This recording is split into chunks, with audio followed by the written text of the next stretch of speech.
New report by the CDC says we're at very high COVID rates. Lockdowns are coming.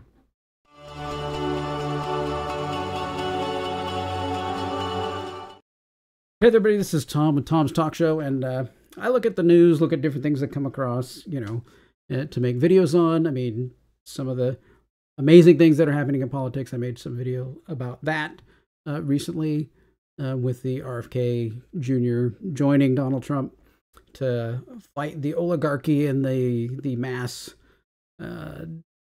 big money of the Democrat, kind of establishment there. That I think is going to be amazing and so great for the country. But on that very same day that was announced, what do I get? A little thing that says, CDC says very high COVID-19 reported in 31 states. So what are they doing? What's this number coming from? 2 new variants of the virus account for more than half of all reported cases in the U.S. Okay. So the CDC says we're very high for these couple of things. All right. So citing wastewater data. So wastewater data. Okay. As of August 15th, said we're at very high levels in 32 states, including Washington, D.C., and high in 11 states. So what does this mean? So separate CDC dashboard shows that for the week ending August 10th, so just a few days before, emergency departments were down from 2.5 to 2.4. Okay, lock everybody down, while hospitalizations were slightly up from 3.2 to 3.3, but it's still less than a peak from 2023, December 2023, which is like mid-flu season kind of thing, of 3.4. So, okay, crazy people all wear masks, so fine. So what is this data that they're looking at? And what does it mean? How do we analyze it? Because we cannot take the CDC at its word for what it's saying. So, I mean, if truly they're testing wastewater data and the levels of COVID in the wastewater is really high, but people being sick and hospitalized and stuff is down or fairly steady, that means we've achieved it, right? We've achieved herd immunity, right? That's what they barked at us. That's what they said. We need to get everybody poked. We need to get all this done so we can get this herd immunity going. Okay, well, obviously that, they don't want us to believe that. So here is the data: wastewater COVID-19 national and regional trends. Okay. I just take a note here. They also have the monkeypox. I'm calling it monkeypox because I don't care. Data. And do we need to be shocked about where the only and highest concentration is? No, we don't. That's in San Francisco, of course.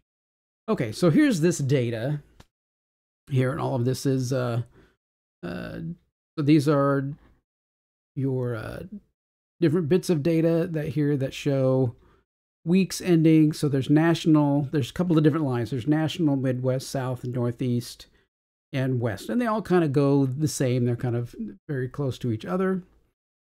This is all the results. They only go back, I guess they started this January 1st of 2022. So that's all the further back you can go. Okay, so how does this number here on the end, right? This number here on the end is the highest one is the South, which is or is West, which is 12.28, compare with this number up here where West was like 34. How do we say that it's very high? I would think back in January 2022, that's very high, right? How do we suddenly get this being very high? Well, they're of course playing with the numbers. So I tried to figure out, say what is the, what are they counting? Are they counting like parts per million? Are they just taking a COVID, testing thing and dipping it in the water? every so often, and how many times does it come up contaminated or not? I don't know. They don't really give you that kind of information about how the data is collected. So here we go. So the chart shows national trends of that over President samples of water taken from sites across the U.S. Wastewater monitoring can detect viruses spreading from one person to another within a community earlier than clinical testing. Mostly because they want to do this because literally no one is testing. I mean, there are no testing sites anywhere in the U.S. I have not seen a testing site. There's no map to a testing site. I guess you can go like CVS or Walgreens or one of those, even though they're closing stores because the economy is so bad under our current administration, right?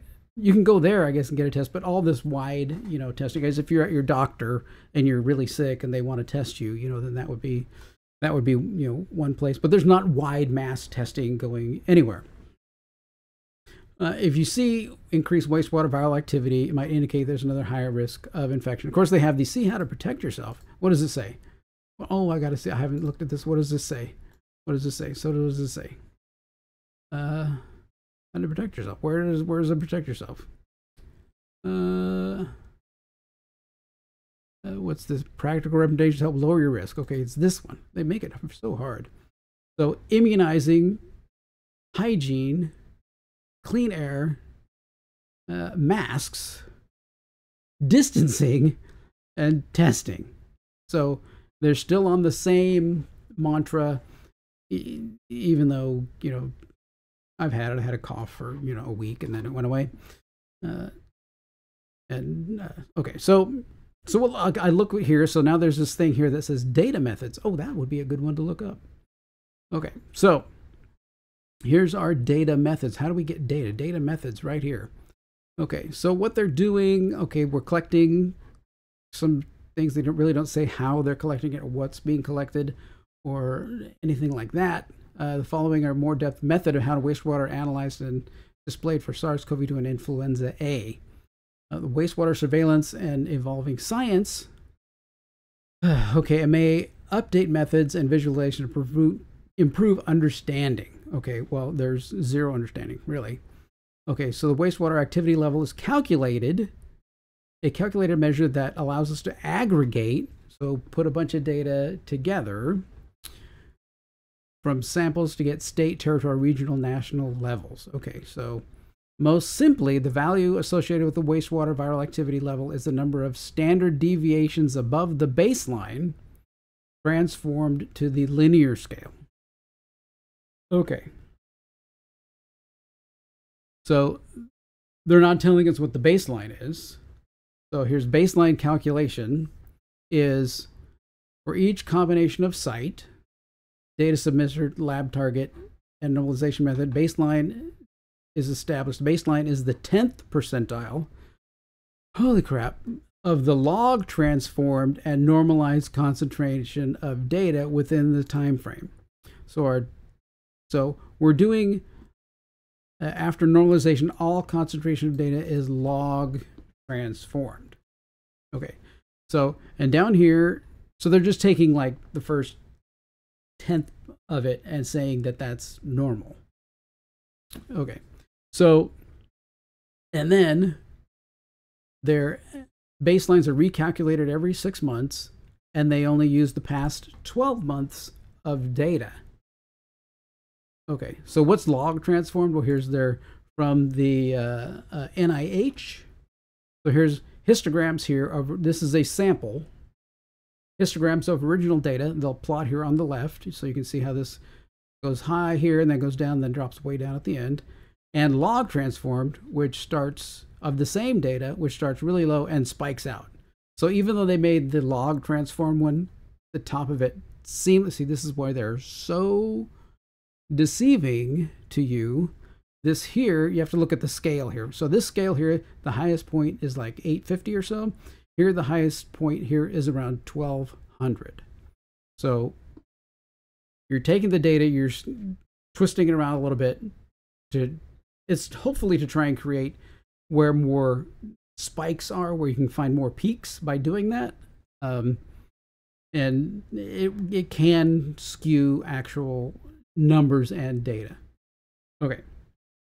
So knowing what we know right now, they're only using the last 12 months of data. They're doing log transformation after they normalize it.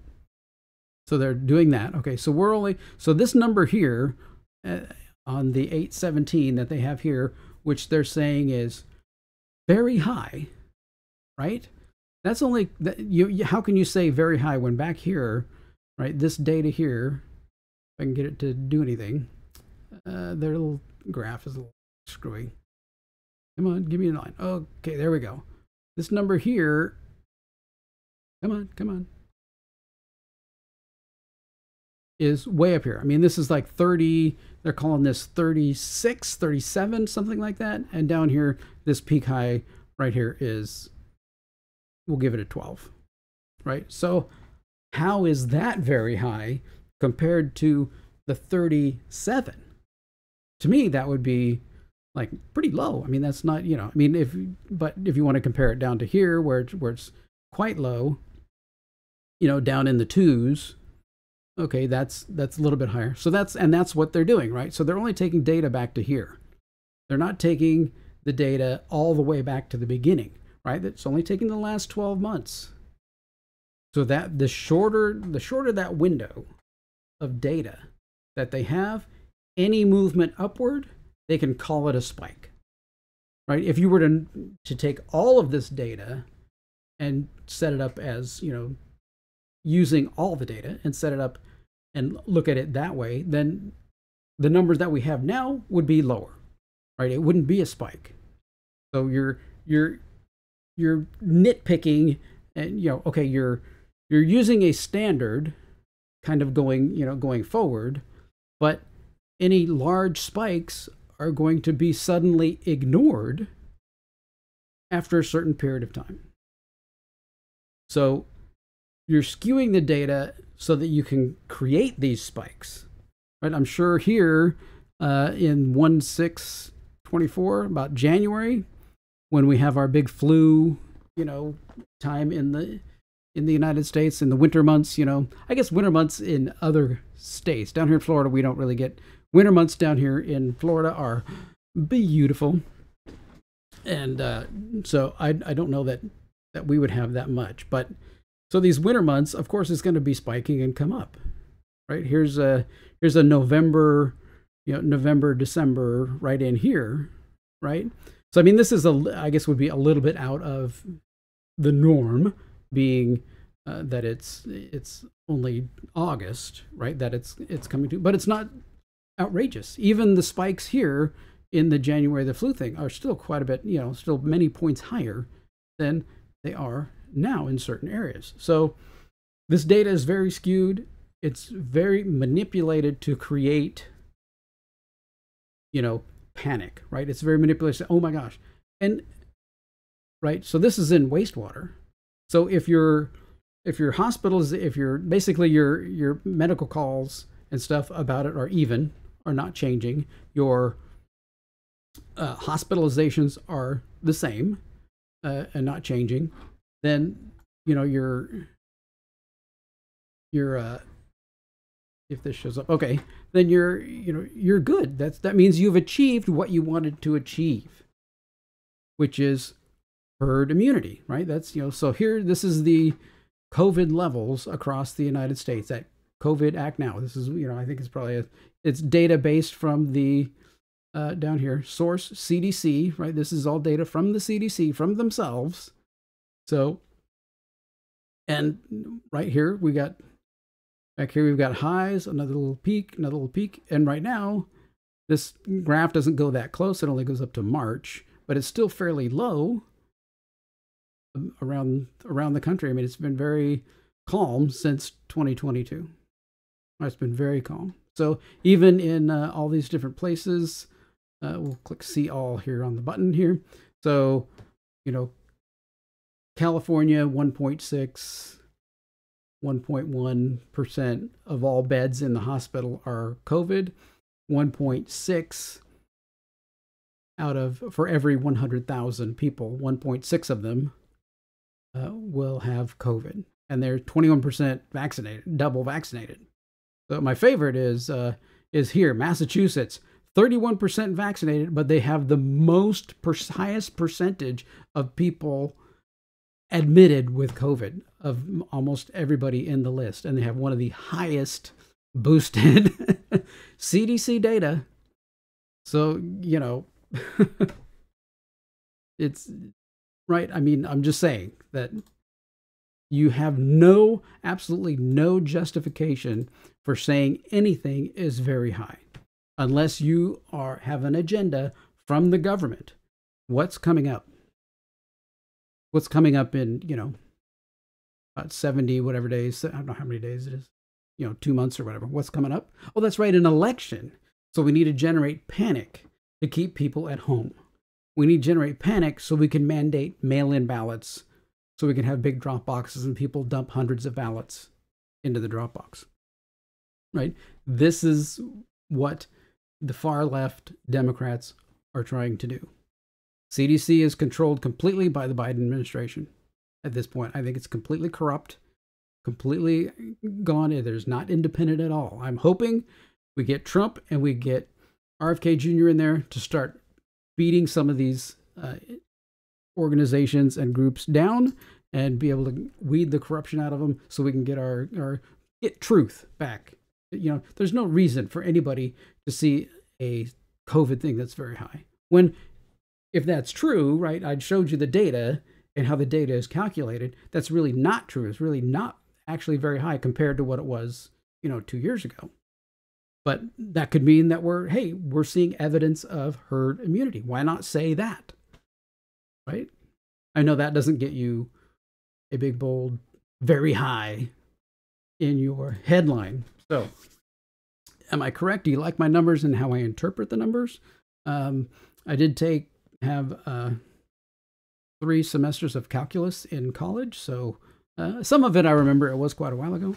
But anyway, what do you think? Is this hype? Is this not hype? I'm on the hype side. I mean, like I said, we had COVID, and it was basically just go home and rest or whatever. Actually, we just walked the dog a lot to stay moving, and took a bunch of vitamin D. And bye. So anyway, thanks for watching, and let me know your thoughts and comments down below. All right. If you could like and subscribe these videos, that'd be great. It would help me out a lot. I'm sure this is going to get suppressed on YouTube. Rumble, not so much. So thanks, Rumble, and we'll talk to you later.